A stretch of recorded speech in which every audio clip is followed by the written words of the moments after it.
soon to be known as Rum, React, and Ramblings. Yeah, say that 3 times really fast. I find it challenging myself. Alliteration it's quite a skill. Yeah, that is true. That's why I never became a famous rapper. That's why. Yeah, that was it. No, That's the no whole other reasons. reason. Yeah. The talent is there, the style and personality, obviously, on point. Yeah. You But do have stage presence. I'll give you that. yeah, it's just because I drink a lot. All right. Speaking of drinking a lot, we have a special guest who is a whiskey fan with us today. David, how's it going? It's good. Are you really renaming the podcast? We're just No. doing that for No, we've got Just for the event, right? yeah. We've run out of Yeah. whiskey. It turns out we've got through all of it in the world, and like, what do you do then? I guess you got to pick the next spirit and then make the stuff happening. No, it's a on-site theme, but like, do you realize that you sponsored this episode? Do I look like I am in charge of marketing?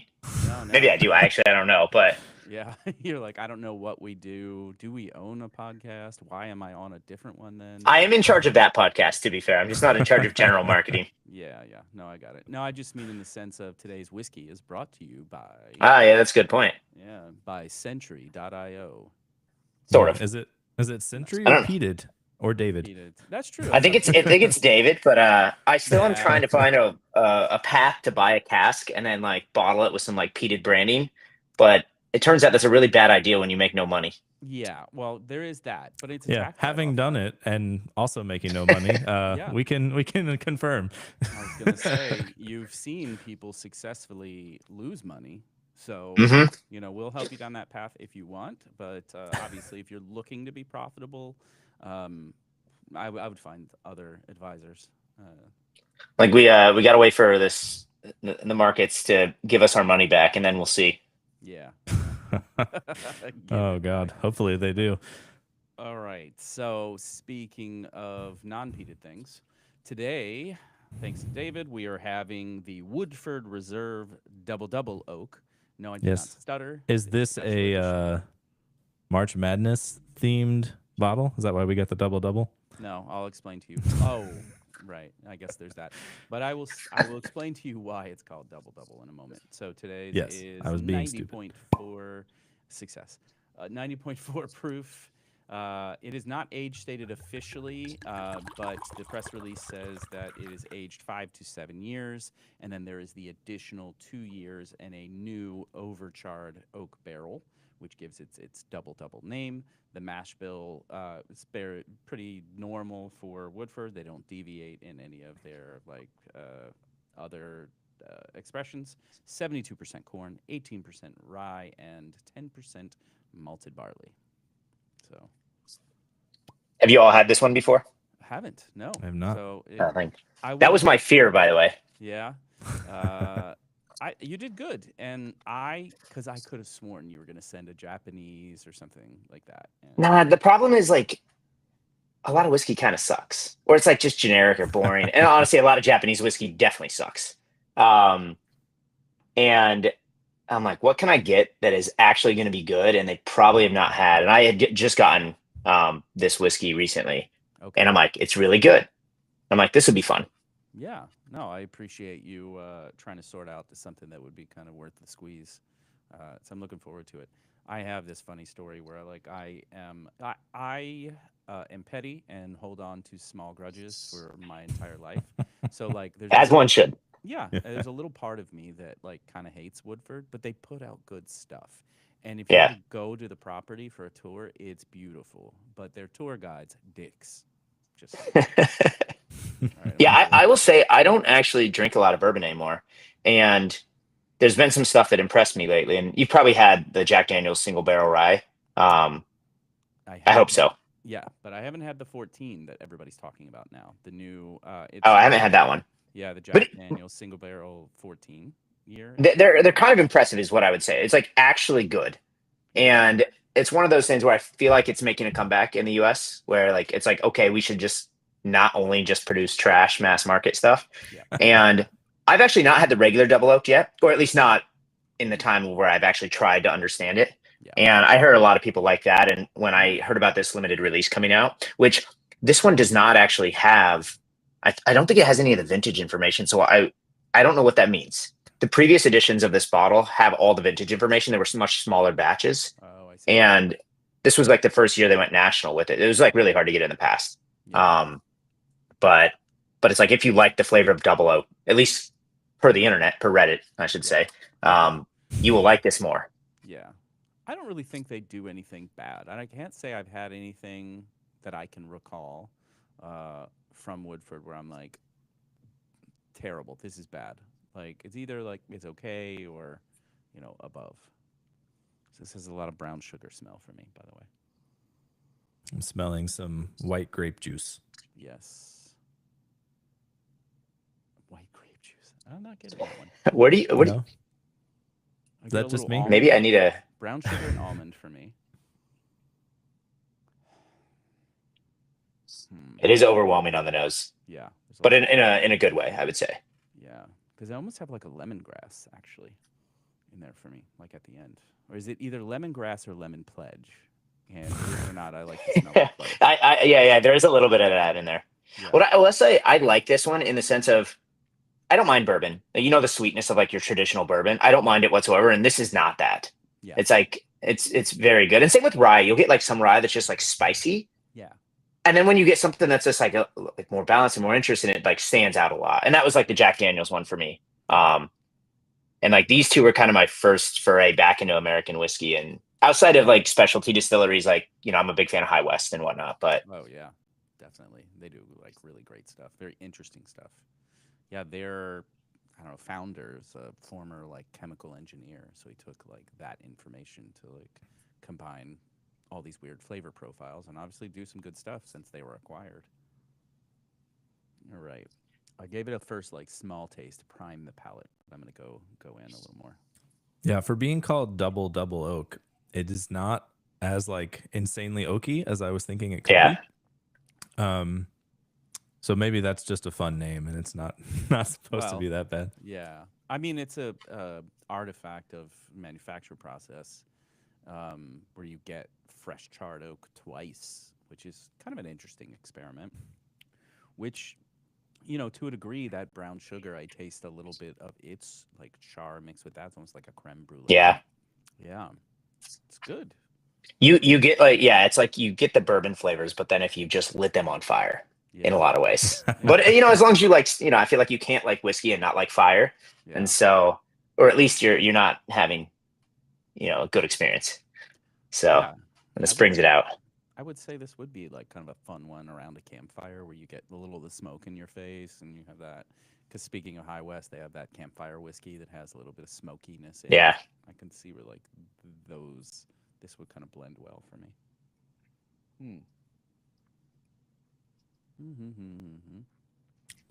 Yeah, it definitely does taste a lot like fire in general, like smoke and it's like way less wood, but like a lot of char for sure. Yeah.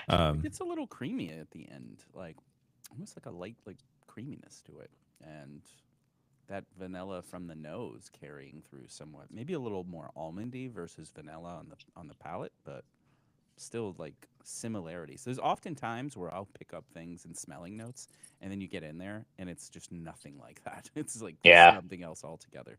And this one actually kind of melds close to my initial flavor notes, smell notes, I guess.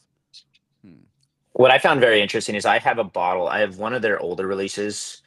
I think what year is it? 25. I think they did a 22 and a 23, and I have the 22. I've not tried the 23. Yeah. And it's actually quite different than this, not in like a bad way or a good way even. But I try. It's always fun to try things side by side when you can, of like different vintages, especially these like single releases. Yeah. It was quite interesting.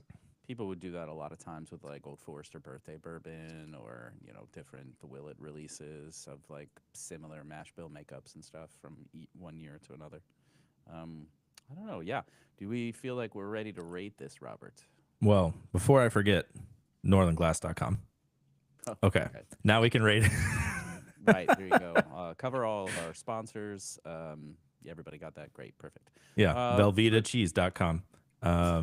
What else we got? Anywhere else we want to send a bill, I guess. Syntax.fm. Anyway, too close to home. All right. So for those listeners who may not be aware, we have a highly technical and in-depth rating system from 0 to 8 tentacles. 0 being I hate this and spit it out, pour it down the sink. 4 being kind of middle of the road, not great, not bad. And 8 being amazing, clear the shelves. And for those who don't know what clear the shelves means, that means you buy every one that you can right in front of you. I was told recently that that is not clear, or that's vernacular. That's Yes, specific I the told whiskey you that community. because I had no idea what you meant. I didn't want to make you look dumb online, but That's what we're here for. Okay, so given that I taught you yet again, Robert, what the scale is, what would you give this one? Yeah, so I typically don't love bourbons as much, but this one is a little spicier, a little smokier, a little more interesting, not just super sweet. So in the category of bourbons, I would say it's pretty good. I'm gonna give it a 6.5. Okay, yeah, not bad, not bad.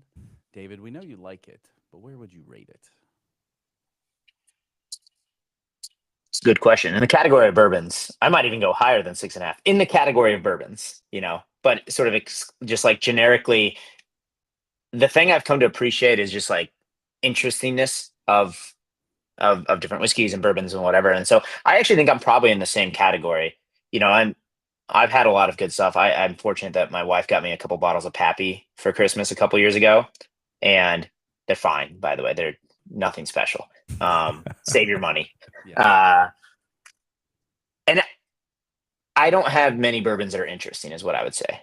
And so I think this is the most interesting bourbon that I've had, and let alone have a bottle of. And so I think like 6.5 is probably reasonable. My scale is like 1, 2, 3, and everything is like drinkable for the most part. Otherwise, why even, don't bother. And 3 is like, I must have more of this. So we'll go with the clear the shelves kind of thing as my 3. And I'd put this like 2, it's like really enjoy it. Would recommend, would buy again. I do have several bottles of this, but that's a different thing. That's where my strategy is just acquire 2 bottles of everything I buy, no matter what. So I can try it and then not open the second one. But yeah. So you've got a bunker. If it ever like falls apart for me, I know whose house to rob. it's growing. It's growing. I've got too many bottles. Yeah, some trophies. Yeah. That's what I Do you have them all in the condo right now, though? I have a dozen bottles in the. I have a bunch here. I just got a what is this one? I'd keep them in top. I just picked up the Octomore 14.2 the other day. So okay. So I've got a handful here, but most of my stuff is not here. Yeah, that makes sense. This one keeps getting interesting because now in the finish, I'm getting like bitter notes of like dark chocolate. Yeah, it develops really well. It does. Yeah, it would be interesting once it kind of gets some air, having been open, to see how it changes a little bit. I also like to like do the couple of drops. I've been pretty bad about that the last few episodes, but do just a couple of drops, like have like an ounce and then add a couple of drops and see where it goes. That's also a nice like fun experience. Yeah, I've not. Maybe my palate sucks, frankly, but I've not found much success in adding a little bit of water, especially to bourbons, and it having much impact. Like often, like barrel proof stuff, like strong cask strength stuff will make a lot of impact, or like a really, really like a Lefroy, it will have impact for sure, like something really peaty or something. But in bourbons, I feel like again, it could just be me. It ends up tasting pretty similar to how it tasted by default, Yeah. I mean, like a Buffalo Trace off the shelf, it's not really going to make a lot of difference. Yeah. Like, that's highly manufactured to like have good punch for its price point, but it's not amazing and it doesn't change much, right? Something like this, which has a lot of deep notes, I think might benefit from that extra oxidation. And if I was smart, like some other people who have been on to tell us like what exactly happens when you do that, but insert clip from Taylor here. Yeah. Woman with whiskey. But yeah, I've had a lot of like good success with that when something is interesting to begin with. Probably like most of the time, if you're grabbing something random off the shelf, or if it's just not that great to begin with, water isn't going to help it. It's not going to really change things. But in that vein of things, so for a bourbon, and I might be hurting myself a little to admit this, but like I feel like this one has enough diversity for that kind of mash bill. Such high corn, no weird extra weededness thrown in there. Like I feel like it's very well balanced between like its sweet, spicy, woody notes that like I'm really enjoying this.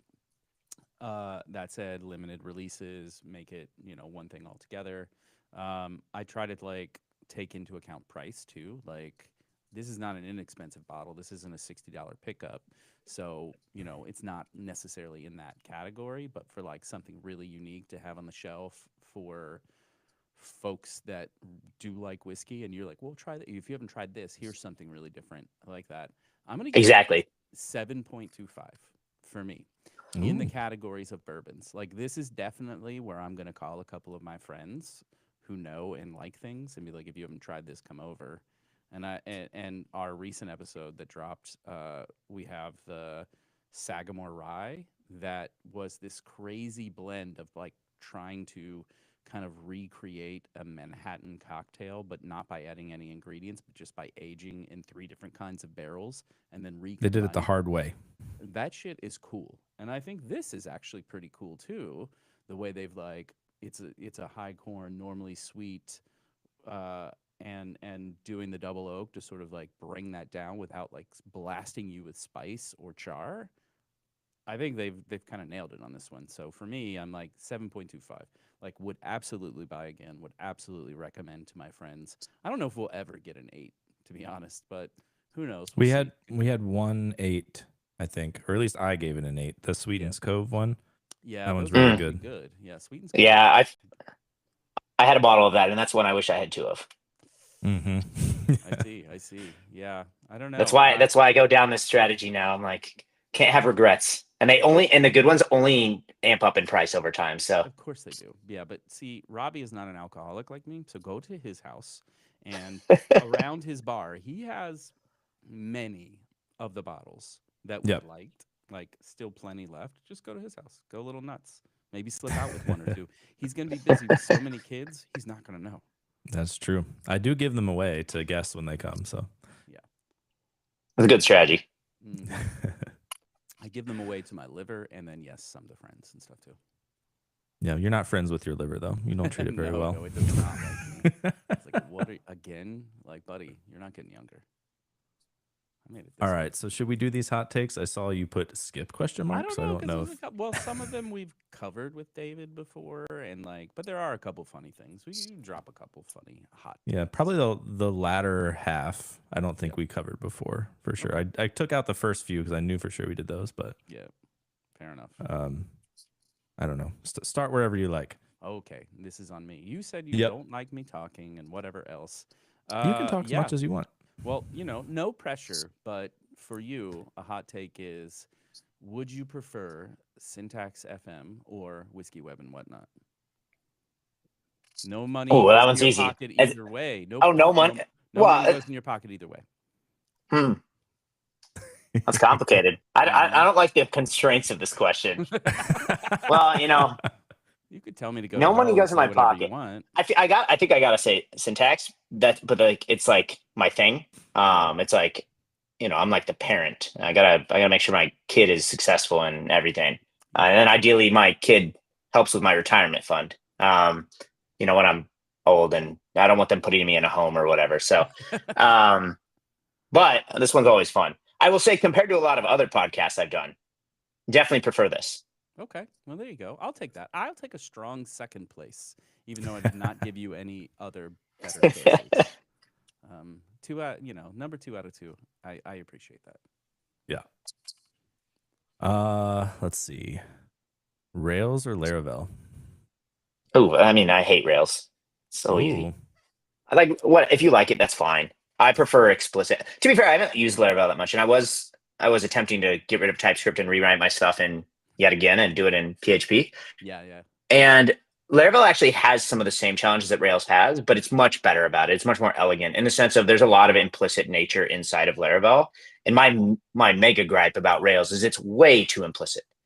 And to be fair, it's not limited to just those 2 frameworks. It happens everywhere. But I was a big Django fan. Django's very explicit. Python's very explicit. It's really easy to follow things. even though there's metaprogramming. Laravel has some of that, but it's not as bad. And frankly, I just think PHP is a better language than Ruby. So, and that's just purely personal preference, but also fact. So, I so badly, I don't know how much, I don't know how rich you have to get for this to happen, but I really want you to at least sponsor a race team. You're into F1, I know that, right? Like, so sponsor a race team. Maybe your sim racer will get you there too. You can become a racer, and then you and DHH facing off. yeah, I was joking. I forget if I've told Taylor this joke or not yet, but I'm like, we should have a Laracon this summer. I'm like, you know what we should do? We should do a typing test, like, because Taylor and I are two of the fastest keyboardists, whatever you want to call the skill set that we have for typing that I know of. I can do like 165 with 100% accuracy, and he's pretty similar. Like, I think we're like identical. And I'm like, pink slips. My 992 TTS, your Lambo.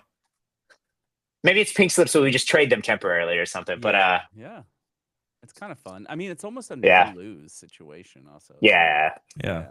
I mean, I would watch that. I would definitely watch that.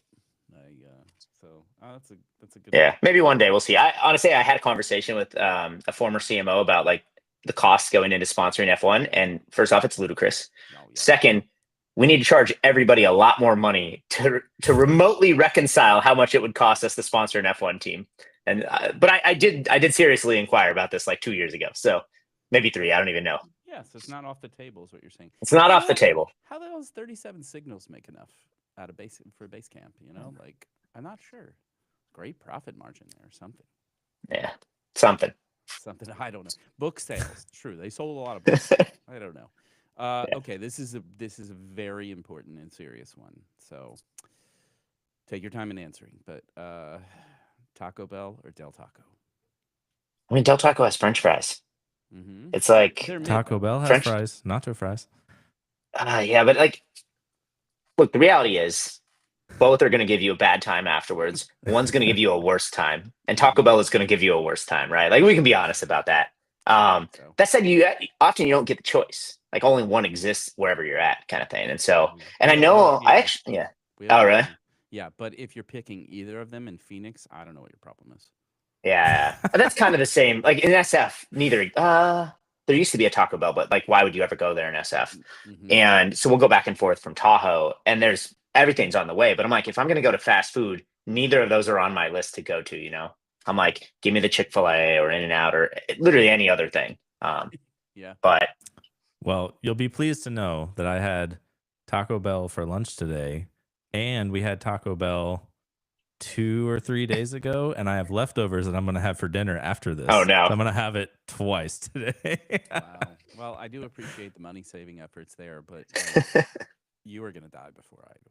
Yeah. I'm going to say this. Yeah. Tomorrow's bed my rest. body's I don't not know. in good shape. Yeah. There's a reason why he can't make it to Miami, and he's just made, and it has nothing. Oh, you're not going to be there? No, my wife that's is too bad. pregnant with twins and due anytime within the next month or so. So Oh, I'm not okay. allowed to travel. All right. Reasonable excuse. Yeah. Well, we have a guest host during there, so We do. Maybe I guess you didn't see that. Aaron Francis is going to be the guest host. I don't think I saw that. No? Oh, okay. Yeah, I can't remember. Or I completely blocked it out of my mind. One of the two. Yeah, you were like, damn it, we should have got him for syntax. No. Yeah, those reasons Robbie won't be there. And but we are doing like, I don't know, 5 or 6 live sessions in the I'll do my EDL best to sound area. micromanage from afar. Yeah, it'll be fun. I'm gonna turn my phone off. Like, it's not my wife blocked. No. Did you want to cover any more of these? You just want to talk? Let's just talk tech. No, I want to go into the most important topic here. Okay. Because I have not bothered at all, despite all of the hype, to look up what the fuck MCP is. Can you explain? Microservices. Mm-hmm. It's just that. It's microservices for, language models. I'm not even kidding you. It is all the hell that is microservices, but made worse because then you layer in language models. So it's like, if you have the agent paradigm, which is just, a task runner with a bunch of functions defined, right? All the MCP thing is like those functions are now remote, hosted on another server. And that's what I mean by microservices. So you can imagine you've got this agent or something, like Cursor's an agent, right? Mm-hmm. and it wants to call a bunch of stuff to get information. Well, instead of those just being local functions, good luck internet. Like, have fun. It's going everywhere. Which on one hand is good. It's like good luck with the tech problem kind of thing. But that's all it is. And so the MCP protocol is just a specification for a remote server for those tools, which again are just function calls. So otherwise, it looks exactly the same as if you built like a local agent. Okay. So it's kind of just, well, that's nice because instead of running all of that stuff locally, you just have that service to call and you have agreed upon protocols. Yeah, around that. exactly. Okay. Yeah. And what's cool about it is it has a worse con than microservices of like, good luck, there's too many of them. But it has this benefit of, so Sentry has this like patch generation thing in our application, and it does a bunch of stuff, right? Some of it's collect information from Sentry and compile it and do all these things. And then some of it's like get source code from GitHub. And sure, we may build that tool or agent or whatever that does that specific thing, but you can imagine that's just a reusable thing, whether it's a third-party hosted thing or a locally hosted thing. It's like there's just a GitHub version that is built once by one person, ideally GitHub, and you can leverage that. Yeah. And that is a nice world when you think about reusability and composability and things like that. Okay. Yeah, that kind of makes sense to me. Now, the interesting thing in the microservices world then is you inevitably end up with like a handful, a dozen. I mean, you could end up with a lot that you're trying to interface with for those purposes. So then you have, even in a microservices world, you have that kind of decision layer or interaction layer, and then it kind of speaks to your thing, right? That's all similar. Yeah, and so there's some challenges with it today. But for example, you'll wire up Cursor to Sentry or something as an example, and then I can be like, hey, give me information on the Sentry error, which is whatever, not very useful. It's like that's the gimmicky AI shit. Yeah. But then it's like, give me information on this error and help me work through solving it. It kind of sucks, to be quite honest with you, today. And we're probably going to keep it sucking because we have a better version of this that is like much more expensive to do that we'll build an MCP around. But when it doesn't suck, it's really valuable because all of a sudden you're able to combine these two tools, and it's not a chat prompt that's really helping you. It's like, oh, here's the diff, here's the suggestion, like now I can work through it. And there's interesting use cases like that.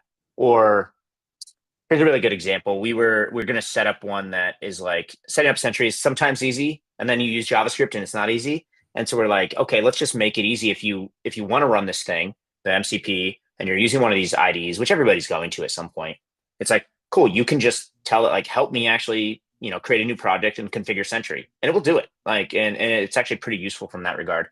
But again, I think the real beauty is like when you can string these together, and then like sort of there's the overarching agent or prompt, if you will, that is like telling it how to string them together or sort of working through it.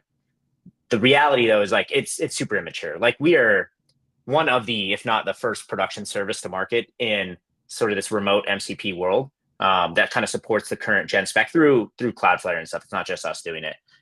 And there is a lot of problems right now. So it's super beta, but I have a lot of conviction around this, and I have very little conviction around most things in the industry. So I feel very confident this is going to be a thing.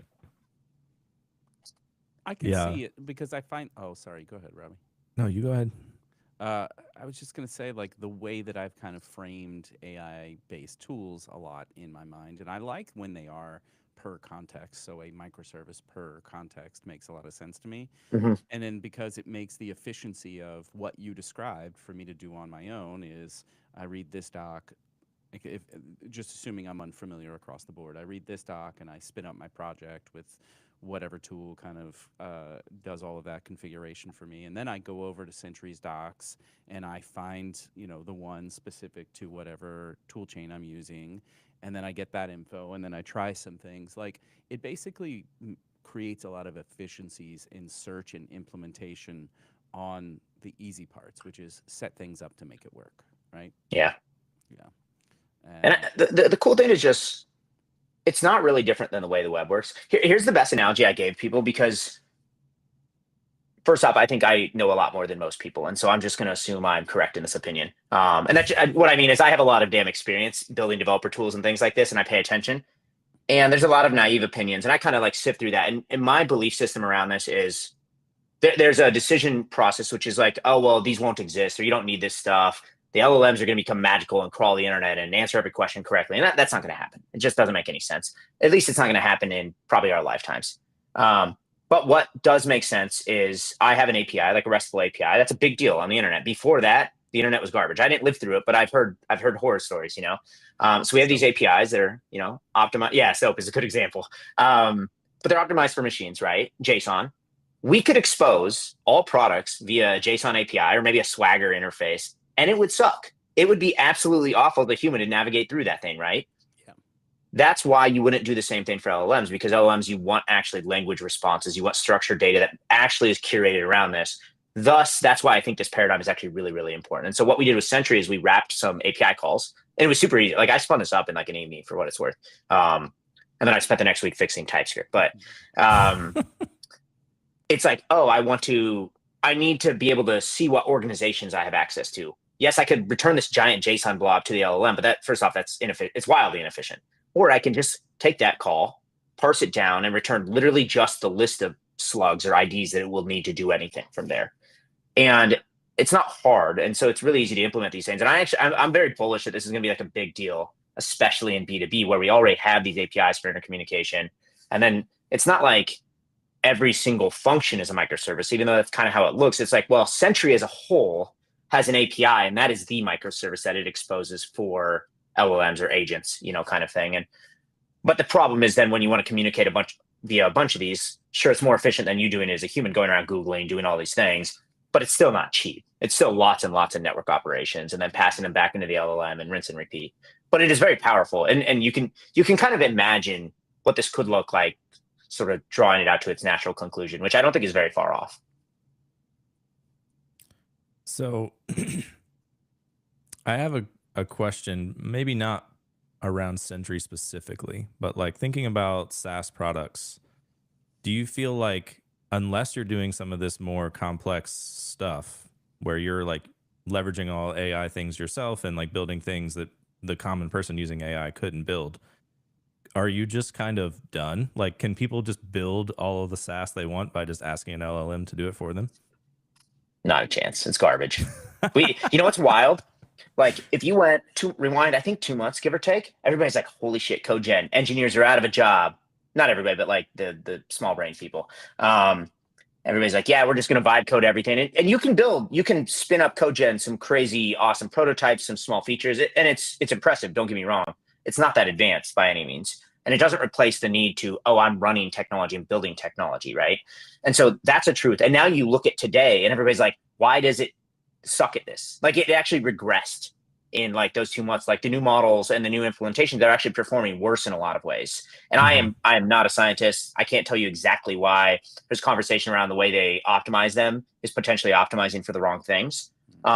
But it went from everybody's like, in 6 months, you're all out of jobs, or I'm not teaching my kids the right code, to today where you're like, pretty sure we're going to be employed for a very long period of life.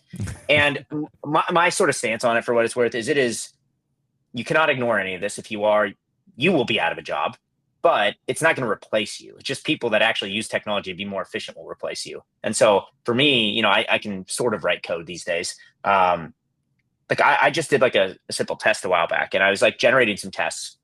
And normally what you do, I'm kind of a test-driven guy.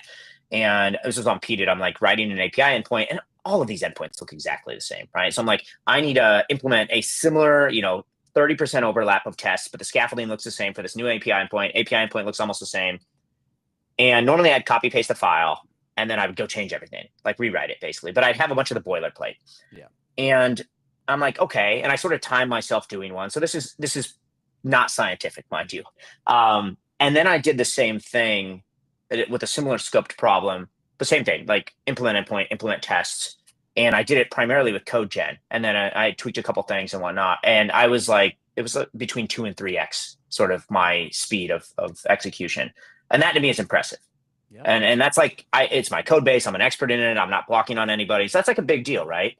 And the type ahead's pretty good. And there's all these like little things. Now, the V0s of the world, they're cool. It's cool technology. Is it practical? Probably for something. For education, it's cool, right? Like exposure and stuff. But like for real world, like enterprise, if you will, we're not building technology companies with this technology, if you will, anytime soon. Yeah. I like the idea of it playing into a Figma-based workflow, though. Like, what if you using the V0 to sort of be your iterative engine, and then getting some boilerplate out of that? Again, you have to change. I've I've been able to be successful with that a little bit here and there, which I found interesting. So there's so much stuff out there. There is no one to rule them all. It like with many things, the language you pick or whatever else, it depends. That's like, Yeah. the standard developer feedback is, well, it depends. I can't answer your question exactly for everything. It depends. Yeah. What I think is cool though is like you can take a PM, somebody that like isn't an engineer, like maybe they know a little bit about code and they can kind of do stuff now. Like maybe they can't really write production code. And frankly, the outcome, especially over a period of time of them doing this, like generating a bunch of stuff is bad. Yeah. But they can contribute or they can POC something. And that actually is useful. It's not the value prop everybody says is happening. It's not like, again, it's not replacing engineers, but like our VP of marketing, I don't remember. He tried to contribute to PDID, and unfortunately, he picked a problem that is harder than it sounds. But he was able to get somewhere with it, and that's kind of cool, you know. And so you still got to be driven. And you got to figure things out, but it is exposure. Or like kids, like they're like, oh, I want to make like a little video game or something. I'm like, that's cool, you know. It's not going to make, I don't know, Assassin's Creed or something ever. Yeah. It might help the people that build those be more efficient. Like whether you are a fan or not of generated art and stuff like that. One of the cool things is it does help you be maybe not more creative, but like do things that maybe you lack the skills for. And they're going to be less good than if you had the skills. But like PDID, all the shit is AI generated, like all the visuals.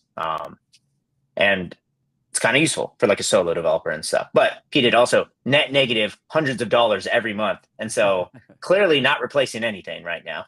I think it's the name, you know. Yeah. Unless you're marketing that in Scotland, which is a real small place. Just wait. I'm going to blow this thing up one day. All right. I want I the would- first T-shirt. 10-year plan. Yeah. Okay. I would propose a rename to Weeded instead. You have no idea how hard the domain name thing was. And I ended up shelling out like $3,000 for PDID.com because I could not Wow. find any domain that didn't suck. And I'm like, this is close enough to not sucking. I'm taking it. Yeah, for sure. I'm actually surprised it was only $3,000. Like I thought Yeah, it I was mean, pretty especially decent. these days. Yes, exactly. So, are domain squatters going away? What's happening? Now they're all on .ai now. Oh yeah. of Yeah. course. Yeah, because that's where the money is. Yeah. I mean, we can sell you whiskey.fm if you want. I think that's a good one. I was pretty happy that we got That is a good one. Yeah. Yeah. Yeah. I mean, it applies to our context pretty well. Okay, Robbie, do you think you understand a lot more what an MCP is? Yeah. Model think so. Context provider or protocol? Which one is it? Provider or protocol? I don't know. Oh, okay. It's one of those. It's model context. Doesn't matter. I mean, it's the word. same thing. So it's like, whatever. Model context PDID. Yeah. It is like one of those things. If you ever like mess with an agent or you know what the tool calling paradigm is or roughly know what it is, it's not like this is so far from rocket science. It's like hello world shit. And it's like, as soon as you know that, you're like, oh, it's just the function calls are hosted on a remote or are described and hosted on a remote server. It's just a RESTful API server speaking LLM. So Yeah. I mean, in the grand scheme of things, if you're building things on the web, for the most part, let's say 80%, I'm being generous, are not rocket science. Like no humans are harmed with the failing of these things. You can't buy stuff, you can't monitor stuff, you can't bitch about stuff. That's Yeah, like, until you that's run stuff from NPM on space shuttles, which Yeah, would not recommend. the last time you were on a space shuttle, you were like, oh, this is bad. I hope we make it. Oh, I got to tell you a story. I can't tell you who this is, but there's a company that one of the people working at the company was at our Guillermo office the other day Rouse. for. No, good guess, but they launched satellites. I don't know exactly what the satellites do, and they're like, oh yeah, we're putting Sentry on these satellites, and I'm like, that makes no sense. And I'm like, what do you mean? And they're like, well, we're using the SDK and we're launching the satellites, and we have to self-host Sentry because of government, blah blah blah. I'm like, so you just have bugs on the satellites? Yeah. And I think the answer was yes. I think But I'm like, that's kind of cool. You know, it doesn't make a lot of sense, but it's kind of cool. that is kind of cool to like show in other contexts. It's not just this. You're not limited to the web context. That I think. Yeah, well, we'll capture crashes anywhere. Yes. Yeah. Tesla's whatever real life crash. Sentry alert! Your car is on fire. This was there's a little bit of you probably don't want to do this, but when we were talking about F1, we're like, how would we make this fun? And we're like, what if we could host the Sentry crash report? And the problem with that is people could die if there's a crash. But if you just pretend that couldn't happen, you're like, that would be funny. Yeah. Yeah, it's like funny until dead. It's like, well, this one Yeah. resulted in a massive error. So what I want to do is I want to do that with go-karting, and just like host some kind of go-kart thing, and then just, like Century will sponsor it. We'll do like live sports casting or whatever with it, and it'll be like, and now back to the Century Crash Report, and it's just like I don't know, it's like Dax or somebody driving into a wall. Oh gosh, he's not good at everything. Okay, just stop. Well, calling he him he good at he anything? said he was. We asked him, and he was like, "I can't think of a single thing I'm not good at." Yeah, that's basically. I'm good at basketball. I don't know. I watched him play basketball. I wasn't impressed. I was not impressed either.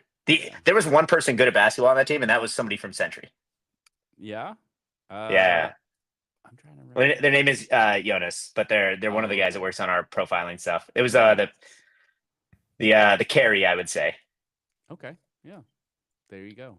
Is there going to be another basketball thing? Well, okay, let's go into this a little bit because we are probably going to see each other next week, I'm guessing. Mm-hmm. Is there going to be another basketball game? I don't know, actually. Yeah. I do know there is. I don't know what's public and what's not. I do know there is something, Okay. and it's not a basketball game. Yeah, but the thing was announced already with like Taylor and Guillermo, and I think. Oh, for the Guillermo- basketball game, I do remember that. Okay.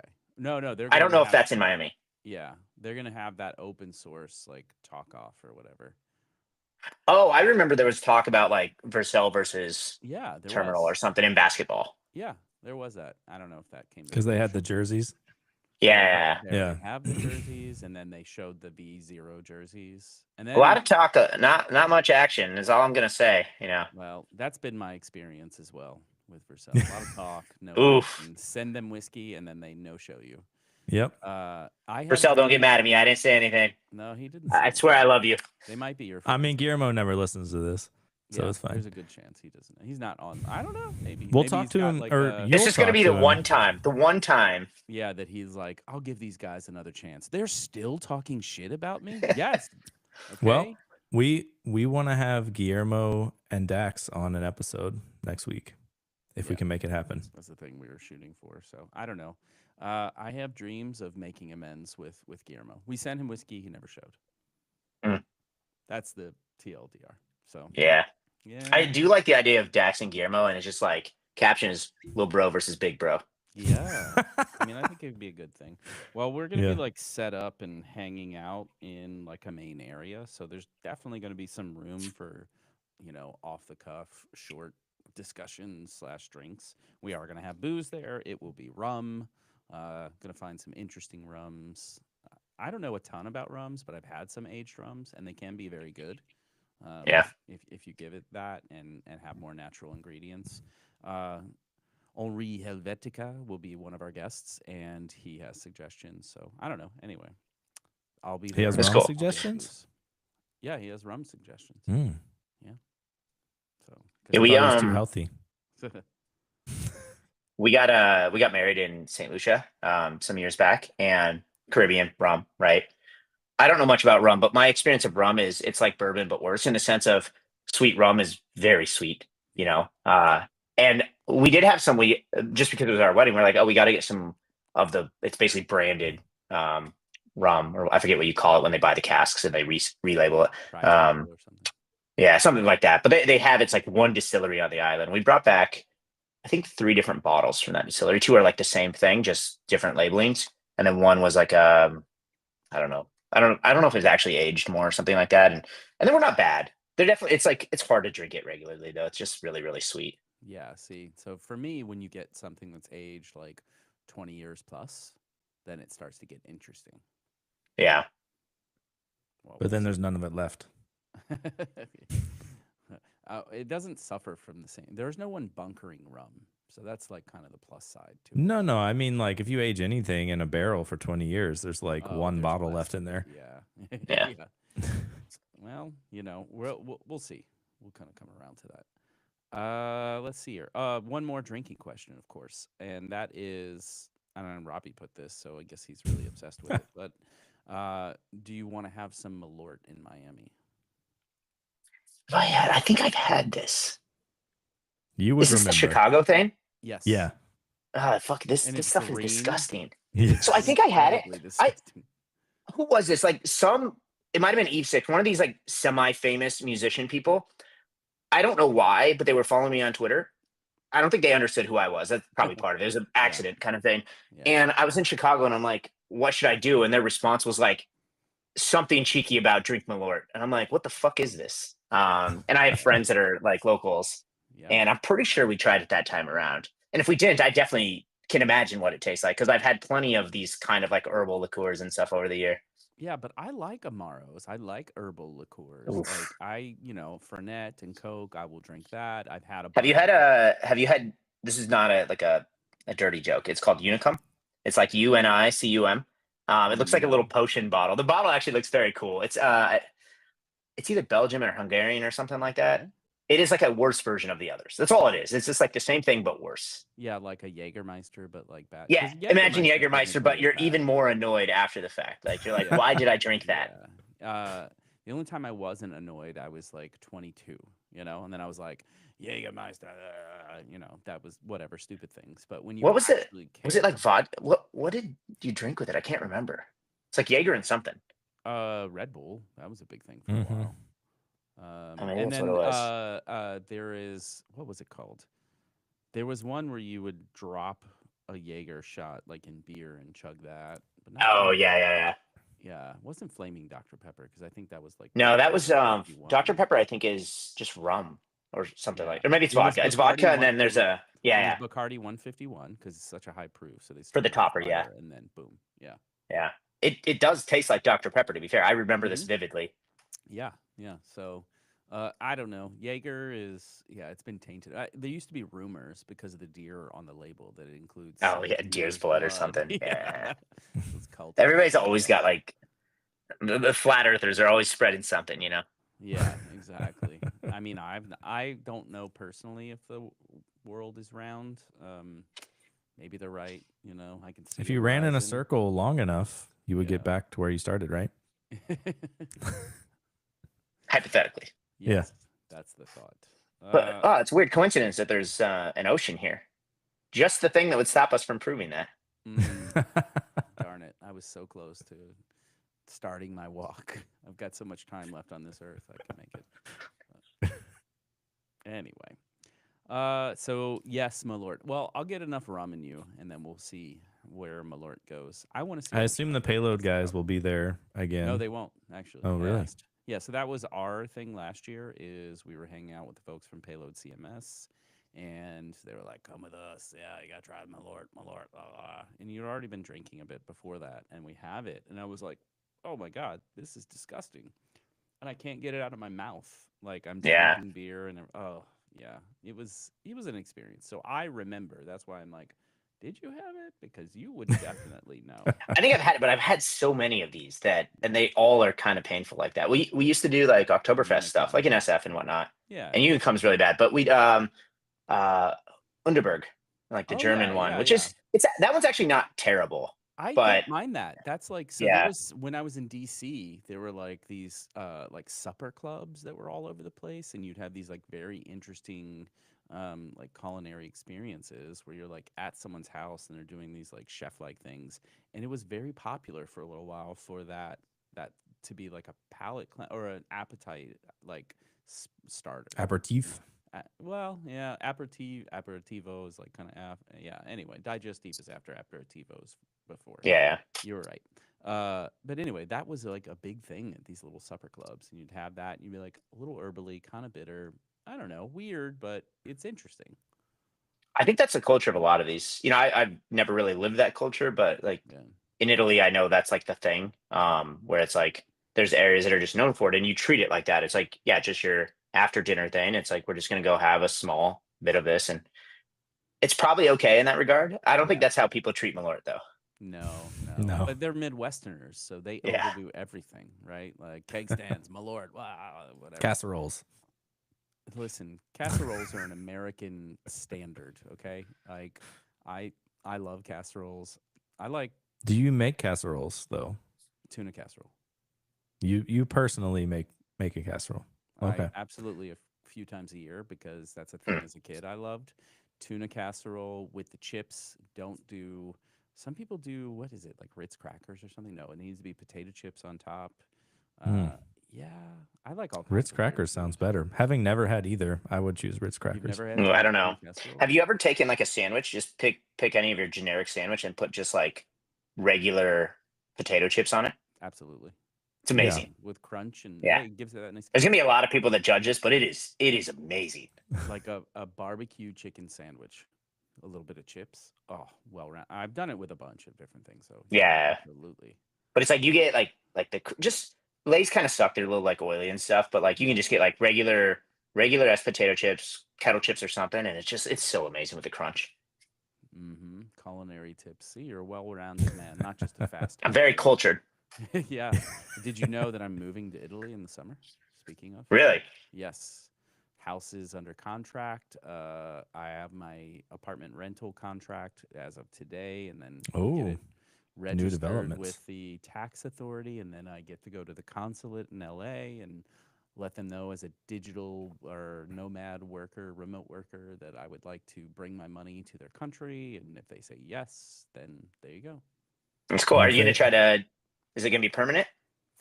I have no idea. We have a 3-year plan. Every move we make is kind of like we give it 3 years because 1 year is not really enough. And your second year, you're like really settling and enjoying it, and you kind of know then what it is. And then in the third year, you're either making plans to move back or you're making plans to stay longer. Yeah. Yeah. So who knows? Andiamo. Yeah, that's one of my favorite. Well, that's my son's favorite Italian phrase. Yeah. I like. We know allora. yours. Allora. Yeah, allora. I still don't know how to use it, but I like to say it. It's kind of like ciao. You just use it all the time because it means like Yeah. hi, bye, okay, like whatever.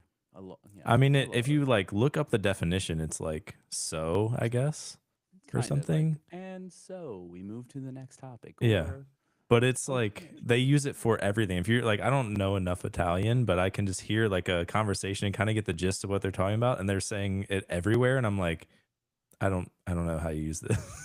Yeah. Yeah. You have that in so many languages. I don't know. It's just weird Yeah. cultural languagisms. I don't know. Yeah, we have our own things, so we can't complain too much. We get weird shit for everybody. We certainly do. Let's see. So I Well, wanted Go this ahead. is totally random, but I was just looking at your Twitter and it said you were not Chris Hemsworth. Can you explain that? That's not a And problem for you. I thought it was pretty obvious. I'm not Chris Hemsworth. No, but do you get so I have that a this lot? thing whenever my wife is annoyed about my hair and I go get it cut, like I change my hair. Yeah. She's like, I mean, you know, you go to, if you've ever gone like had hair, like real hair, and you go to any like salon, it's like, well, what do you want it to look like? You have to bring pictures, right? Yeah.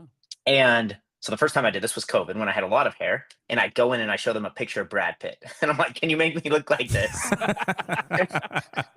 and that one they did not take, like, they knew it was Brad Pitt. Let's just put it that way.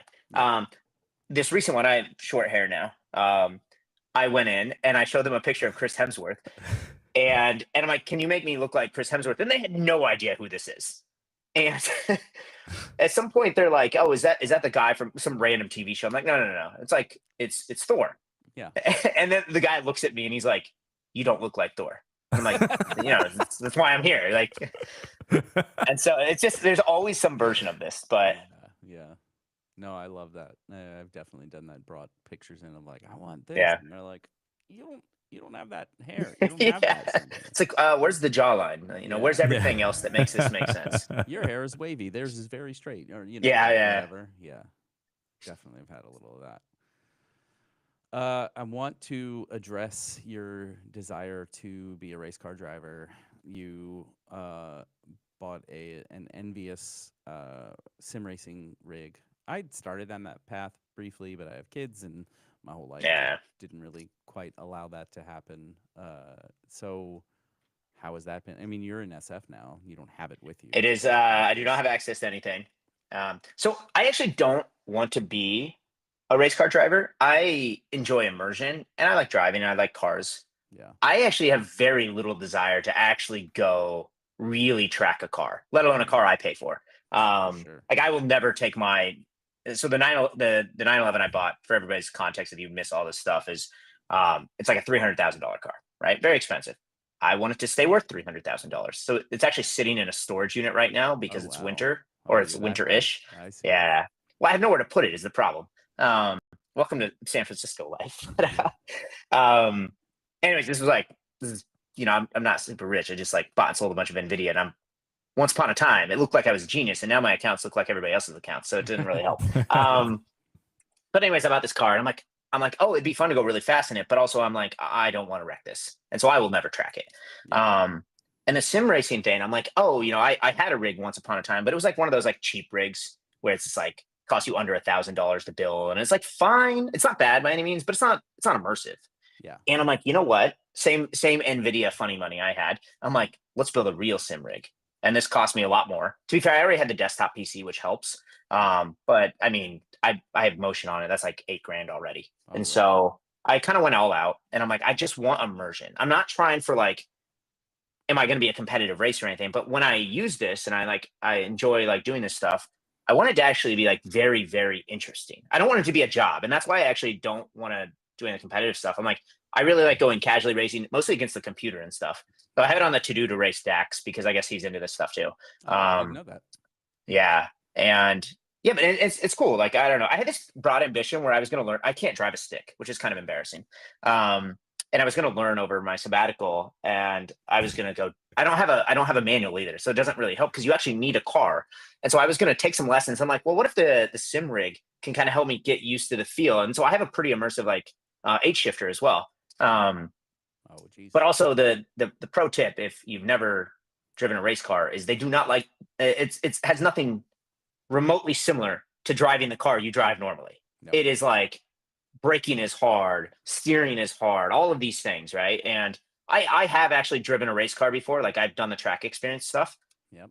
And it is a little reminiscent of that, I will say. But I honestly haven't gotten a ton of use out of it. This is like the worst hobby project because it takes so much fiddling with things. Like, have you ever done like home automation or something? This is like that, but worse. Yeah. And so that's why I got it. But yeah, I was like, yeah. nope, this isn't for me. Like, the Yeah. idea is great. Right now, I have an old 85 944 5-speed. Come on down, spend a couple days, drive it old school. It's all You can beat even it up, have it manual. afterwards because Chuck will move to Italy. Yeah, well, you can't beat it up because it has 17,000 miles on a 40-year-old car, so that's a whole different thing. But you can definitely Oh, drive yeah. it and drive it a little bit hard. So Yeah. I wish I had a place to park the 911 right now. It's kind of weird in San Francisco too. We've got hills everywhere. I can't commute or anything. Even if it made sense to drive a car to work, it's a pain in the ass. there's a And so I'm car like, I club don't even know. here called Auto Car Club, AOTTO, sponsored by Auto Car Club, up in Scottsdale near the air park, and it's a storage facility / car club. Oh, / yeah, that's cool. Track on site, so you can take your car out and do some fun stuff if you want. Yeah. Anyway. I've heard about, where were we? We were in like Carmel or something. Hmm.